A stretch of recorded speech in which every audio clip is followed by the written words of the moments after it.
तो कन्हैया पूछे लगे,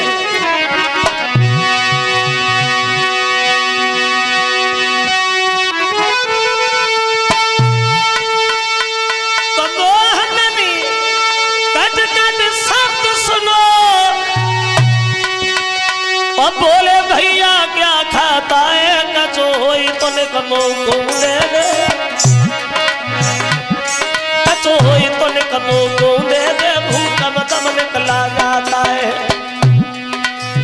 क्या खा रहे भैया, कुछ तो खा रहे हो। तो सुदामा झूठ बोले गए, ए खा रहा हूं, पागल है श्याम, खा नहीं रहा हूं।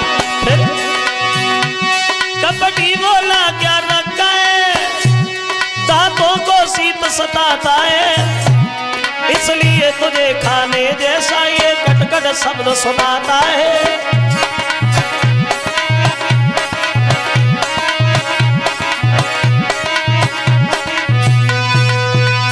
कहने लगे हैं भैया खा नहीं रहा हूं, सर्दी के मारे दांती बज रही, झूठ बोलिए।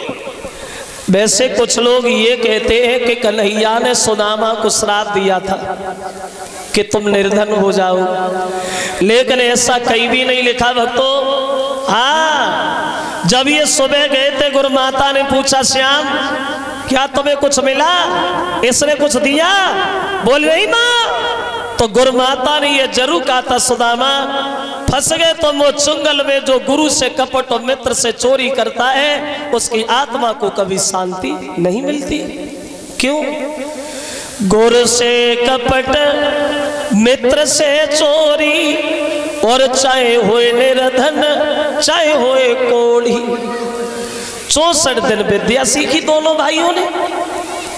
सुदामा अपने घर चले, कन्हैया अपने घर चले, लेकिन चलते समय कन्हैया ने सुदामा से एक बात कही, भैया कोई जीवन में तकलीफ आए, कोई मुसीबतें आए तो तुम हमारे घर चले आना, क्योंकि कन्हैया समझ गए सुदामा को श्राप लग गया।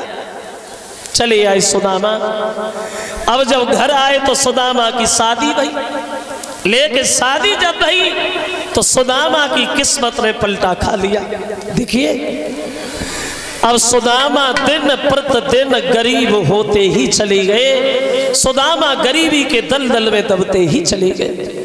एक श्राप बस विप्र को और पड़ी मांगनी भीख, और एक कपट ने कर दिया वो इन्हें लाख से लीख। गरीब हो गए, इतने गरीब हुए, भीख भी मांगते हैं, लेकिन फिर भी तो वक्त का भोजन नसीब नहीं सुदामा को। और भगवान न करे कि गरीबी कभी किसी के ऊपर आए। गरीबी में कोई किसी का नहीं होता भक्तों। दूसरे की बात तो अलग है, गरीबी में अपने भी छोड़ देते।